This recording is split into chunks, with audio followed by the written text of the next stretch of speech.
மாணவர்கள் அனைவருக்கும் வணக்கம். இந்த வீடியோவில் 10th மேத்ஸில் எக்ஸசைஸ் 5.1ல் 6வது சம் பார்க்கலாம். இந்த சம்மில் என்ன கேட்டிருப்பாங்கன்னா, find the value of k if the area of a quadrilateral is 28 square units whose vertices are taken in the order -4, -2, -3, k, 3, -2 and 2, 3. அதாவது 4 பாயிண்ட்டை வந்து வரிசையாக எடுத்துக்கிட்டு அதில் வந்து பார்த்திங்கன்னா அந்த பாயிண்டில் ஒரு இடத்துல ஒய்யோட வேல்யூ வந்து கேன்னு கொடுத்துருப்பாங்க. செகண்ட் பாயிண்டில் அது அன்னோன் வேல்யூ கேங்கிறது ஒரு தெரியாத மதிப்பு, அதை நம்ம கண்டுபிடிக்கணும். அதுதான் இந்த கொஸ்டின். இதில் ஏரியா வந்து நம்ம கொடுத்துட்டாங்க, ஏரியா 28 கொடுத்துட்டாங்க. இந்த 4 பாயிண்டில் ஒரு இடத்துல அன்னோன் வேல்யூ இருக்குது, அந்த தெரியாத வேல்யூவை நம்ம கண்டுபிடிக்கணும், கே வேல்யூவை கண்டுபிடிக்கணும். அதான் வந்து இந்த சம்மு. சரி, இதுக்கு முதல்ல நம்ம area of the quadrilateral formula எடுத்துக்கலாம். பாருங்கள், அந்த பாயிண்ட் எடுத்தாச்சு. 4 பாயிண்ட்டையும் x1 y1 அப்படிங்கிறது -4, -2, x2 y2ங்கிறது -3, k, x3 y3 அப்படிங்கிறது 3, -2, x4 y4ங்கிறது 2, 3. அந்த மாதிரி 4 பாயிண்ட்டையும் நம்ம கொஸ்டினில் எப்படி கொடுத்தாங்களோ அதே மாதிரி வரிசையை எடுத்துக்கிட்டோம்.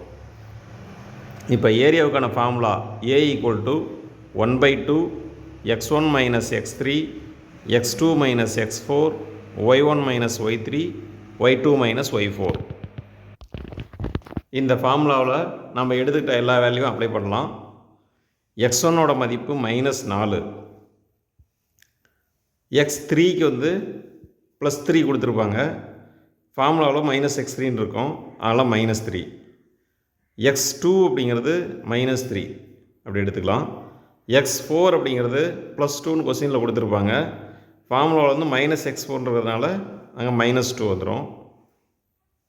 y1 அப்படிங்கிறது -2 கொஸ்டினில் கொடுத்துருக்காங்க. y3 அப்படிங்கிறது -2, அதுவும் -2 கொஸ்டினில் கொடுத்துருக்காங்க. நான் ஃபார்முலாவில் ஒரு மைனஸ் வரதுனால அது +2ன்னு போட்டுக்கலாம். y2ஓட வேல்யூ அதுதான் வந்து நம்ம கண்டுபிடிக்க வேண்டிய வேல்யூ, அதை k அப்படின்னு கொடுத்துருக்காங்க, அப்படி எடுத்துக்கலாம் கேன்ட்டு. y4 அப்படிங்கிறது 3 அப்படின்னு சொல்லி சம்மில் கொடுத்துருக்காங்க. ஆனால் வந்து ஃபார்முலாவில் வந்து -y4 இருக்கிறதுனால இங்கே -3 போட்டுக்கலாம். அதே சமயம் கொஸ்டினில் வந்து ஏரியா 28ன்னு சொல்லி கொடுத்துருக்காங்க, அதனால் ஏவுக்கு பதிலாக 28ன்னு எடுத்துக்கலாம். இப்போ அடுத்த ஸ்டெப்பில் 28ஐயும் 2ஐயும் மல்டிப்ளை பண்ணிக்கலாம். கீழே இருக்கிற 2 வந்து இந்த பக்கம் மல்டிப்ளிகேஷனில் போயிடும்.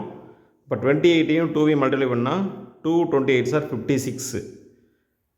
-3 -4 ரெண்டையும் ஆட் பண்ணிக்கிட்டால் -7, -3 -2 ஆட் பண்ணிக்கிட்டால் -5, -2 + 2 0 ஆயிரும். அந்த k - 3 அப்படியே இருக்கும். அடுத்த ஸ்டெப்பில் கிராஸ் மல்டிப்ளிகேஷன் பண்ணலாம். 56 = -7ஐயும் கேவையும் மல்டிப்ளை பண்ணால் -7k, -7ஐயும் -3ஐயும் மல்டிப்ளை பண்ணால் -7 3 சார் 21. அப்போ -7k + 21 வந்துடும். மேலேருந்து கீழே பெருக்கும்போது, மறுபடியும் கீழேருந்து மேலே பெருக்கும்போது -5 × 0 0, மைனஸ் போட்டு போடுவோம். அப்போ -0ன்னு அப்படியே போட்டுக்கலாம். அடுத்த ஸ்டெப்பில் -7kவை ஈக்குவல் இந்த பக்கம் எடுத்து வந்துடலாம். அப்போ +7k ஆயிரும். இந்த பக்கம் 21 அப்படியே இருக்கும். 56 இந்த பக்கம் கொண்டு வரும்போது -56ஆக வரும். அப்போ -7k இந்த பக்கம் வந்து +7k ஆயிடுது. 21 அப்படியே இருக்குது.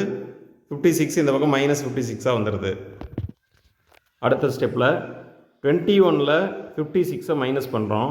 21ல் 56ஐ மைனஸ் பண்ணால் -35. அடுத்த ஸ்டெப்பில் இந்த -35ஐ 7ஆல் டிவைட் பண்ணுறோம். 1 7 is 7, 5 7s are -35.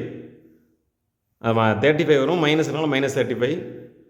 அப்போ டிவைட் பண்ணால் கேவோட வேல்யூ நமக்கு -5ன்னு கிடைக்கும். Thank you students.